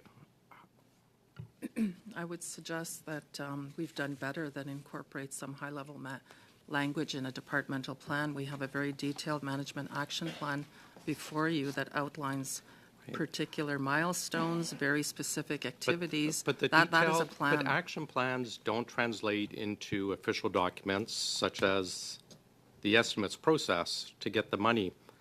817 of the AG's report says the department told us it had insufficient funding to cover all eligible structural mitigation projects. Is that still the case? I think it's a case of understanding that we do have infrastructure funding, that we do have these 52, 54 projects available, but maybe Rory can take a stab. Do you have at the that. money approved for those? Or the funding set aside for the process to approve?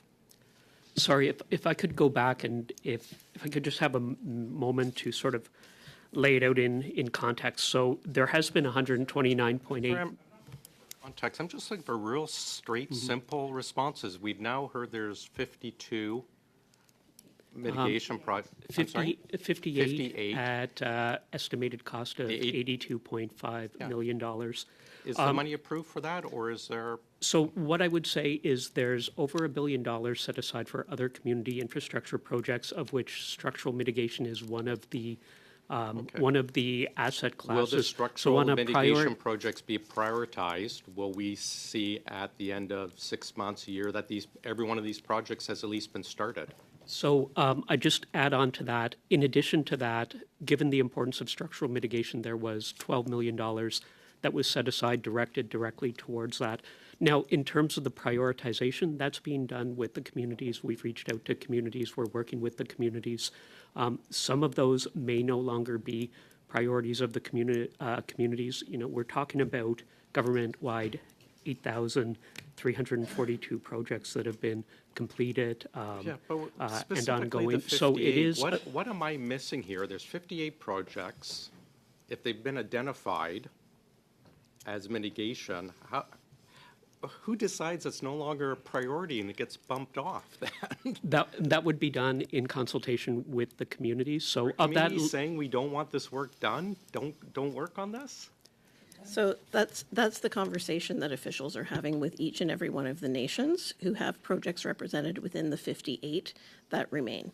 So as we mentioned earlier, Budget 2019 provided $12 million annually, specifically for structural mitigation.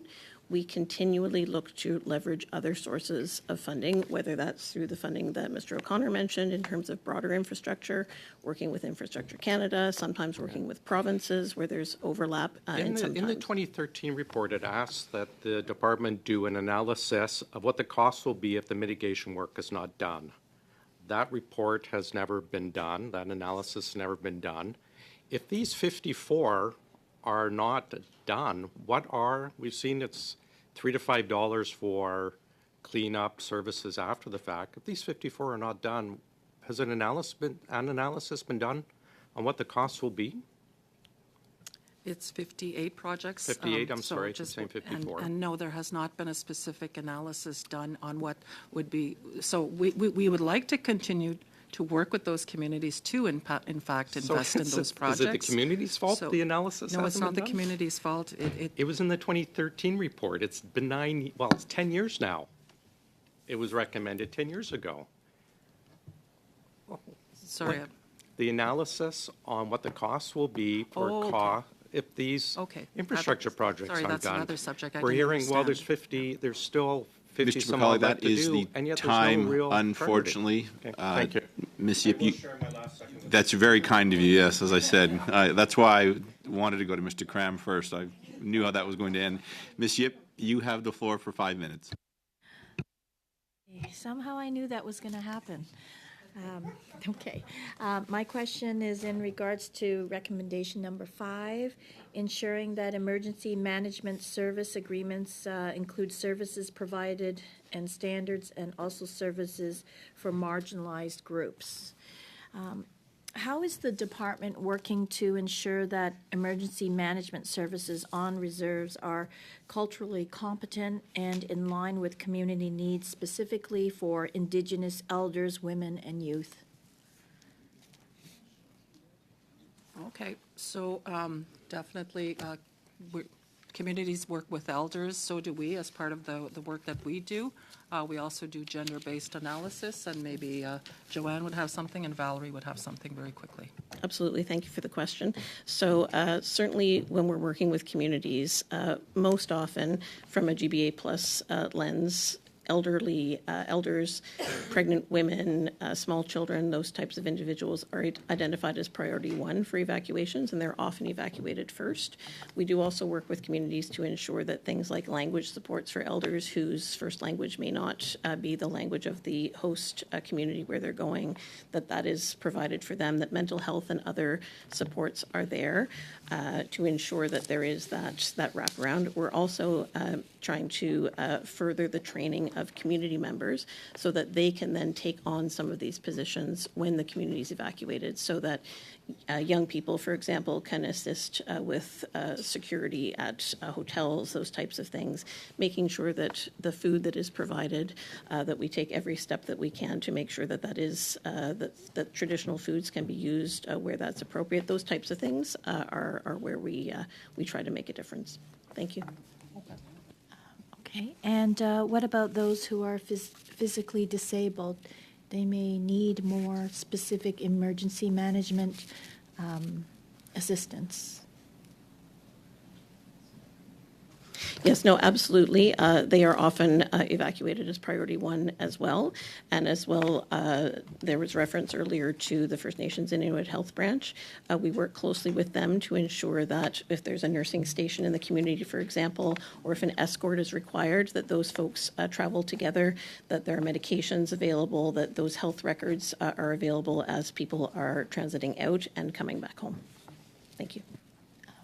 Ms. Gibson, did you have anything you wanted to add? Okay, all right. For the people watching at home, in terms of emergency management, what are the provinces responsible for that we may not be aware of?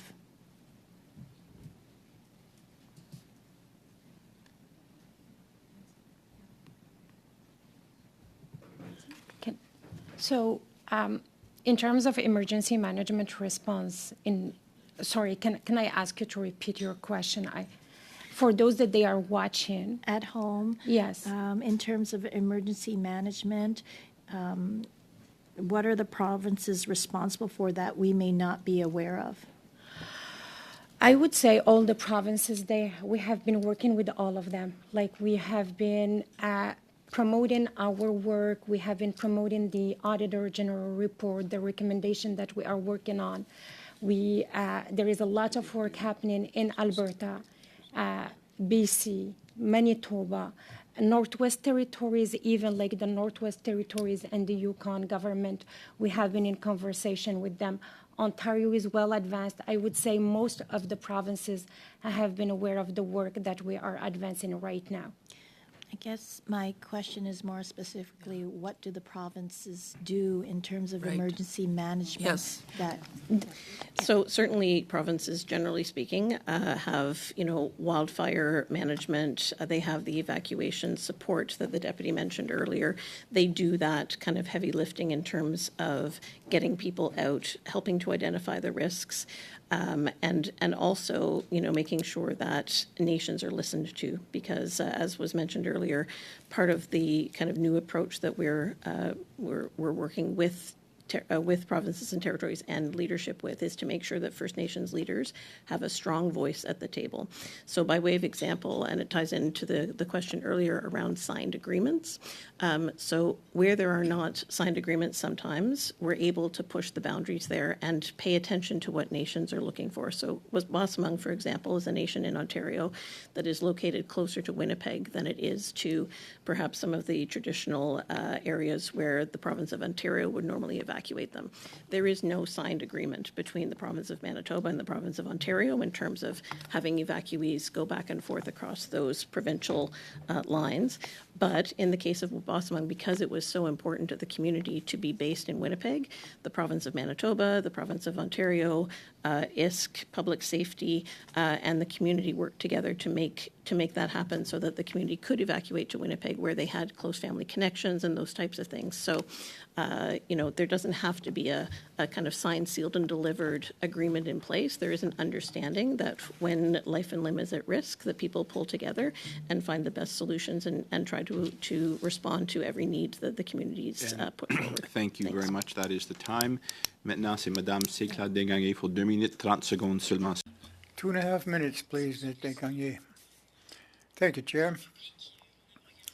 The Public Accounts Committee likes to examine some of in Volume 2, page 103, I see that there's a gap between the requests and the money spent. In order to support the emergency measures in the reserves, 52 point some million have not been spent. For infrastructure, community, 93 million were not spent or expended.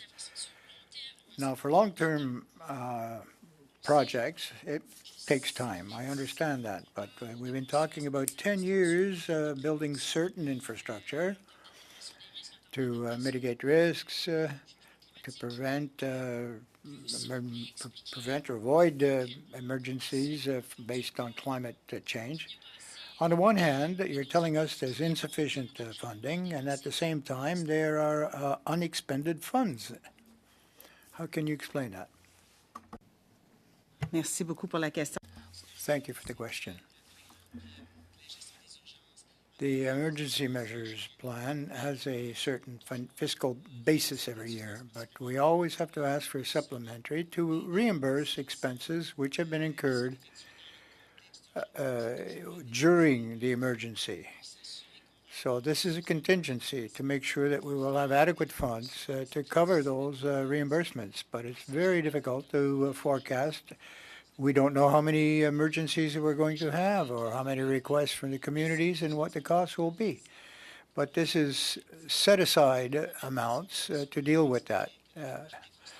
Now, in infrastructure projects, if a community can't go forward with a certain project, we will reprofile the funding so that we don't lose the actual monies that had been committed to that.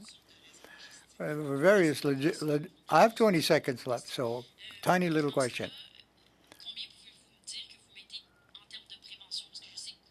So preventative measures, it's not only the 12 million that you've set aside, but can you give me at least a spread, a certain amount, from to amount?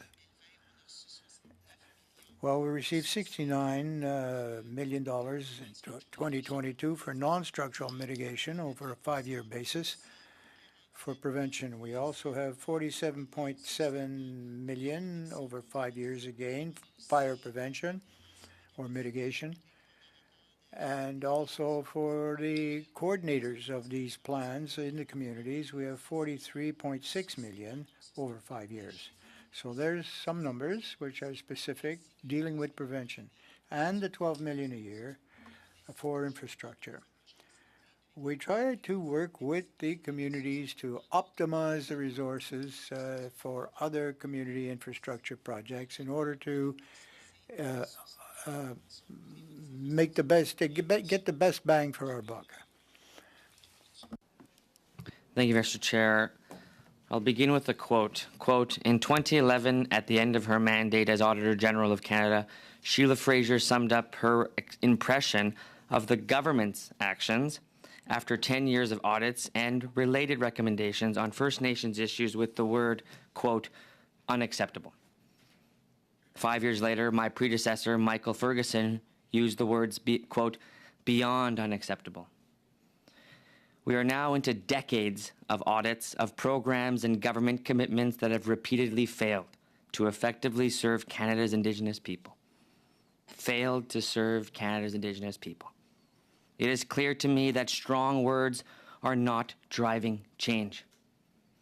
Concrete actions are needed to address these long-standing issues, and government needs to be held accountable. To the Deputy Minister, do you know by any guess who said that? You're asking me to guess who the quote's from? Yep, the quote. Yep, you heard it before 3 times. The Auditor General? The Auditor General of Canada. Okay. Exactly. And it's a damning result. And it's important that Canadians understand you see that clearly as the head of this department, as its official, and to take it seriously, and to know that this is horrific. We all agree, members of the government, members of the opposition, that it's horrific. And even members of the government understand. Elected members of the Liberal Party understand that it's important to get accountability on this. But it's important that Canadians also see that same will reflected in its ministry. And when I asked just previously who you think is responsible for this failed audit, you said it wasn't the government. I can bring up the quote. I asked. I can ask you in the next round of questioning as well. But I'll give you another opportunity. Who do you think the Auditor General is talking about when she says there's been a failure of the government and the government needs to be held accountable?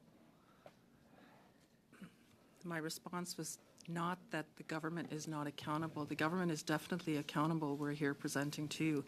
My view was that it was not solely the government accountable for emergency management in Canada or this particular audit.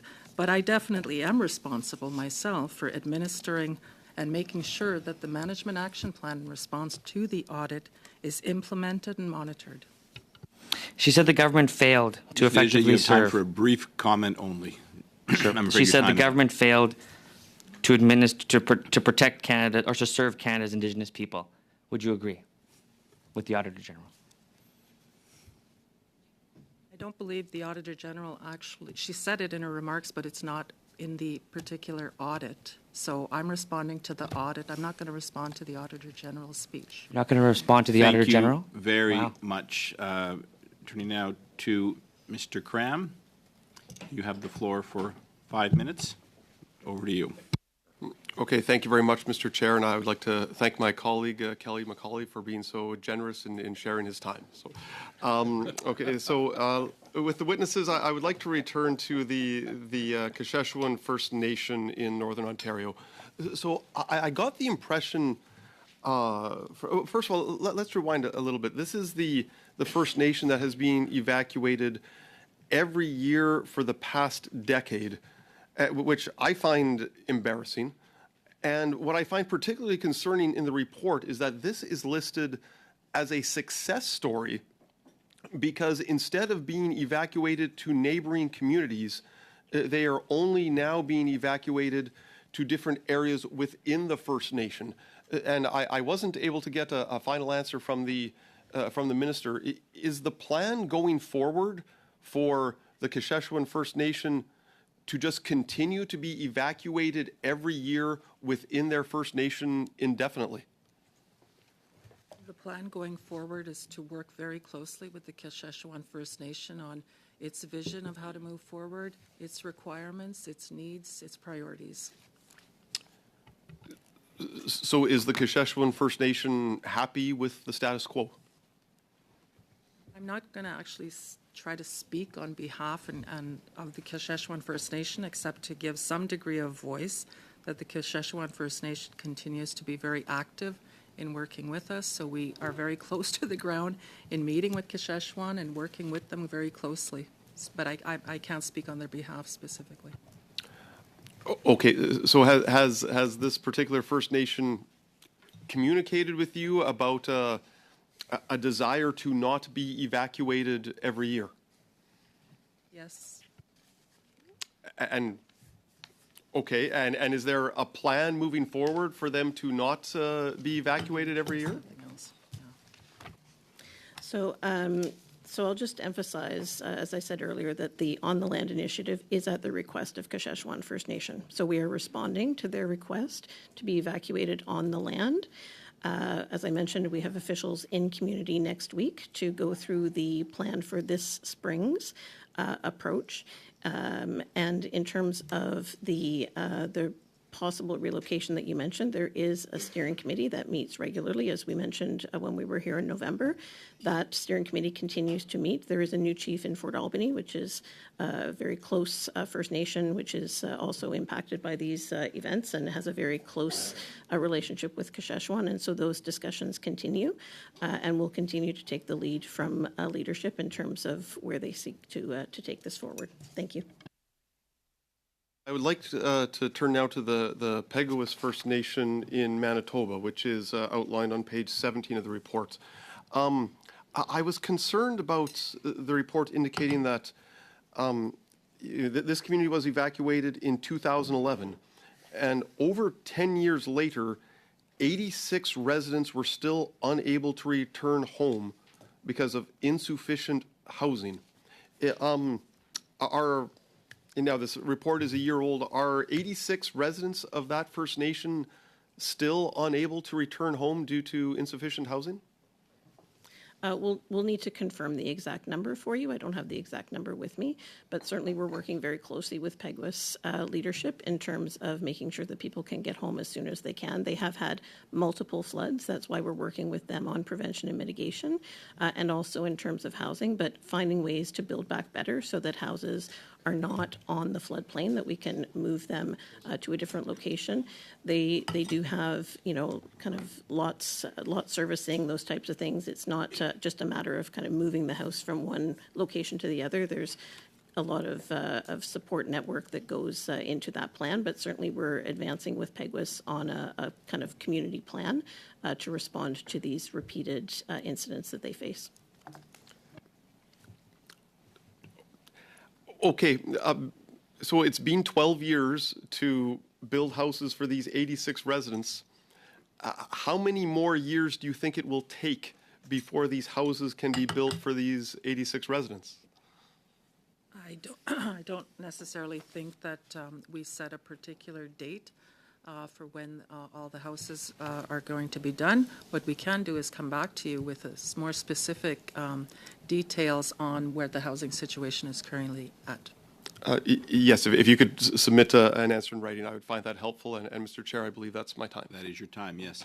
And Mr. Fragascatos, you have the floor for 5 minutes to end us off today. Over to you. Thank you, Chair. Thank you to officials again for being here, certainly, and the work that you have in front of you. I think this is one of the most challenging issues facing the country, certainly, to put it mildly. So you're in many ways, on the front line, certainly from a government side, in trying to confront those issues. Let me just ask a general question on the report. In response to the recommendations made, which do you consider to be the most important, and what will be the course of action to address it specifically?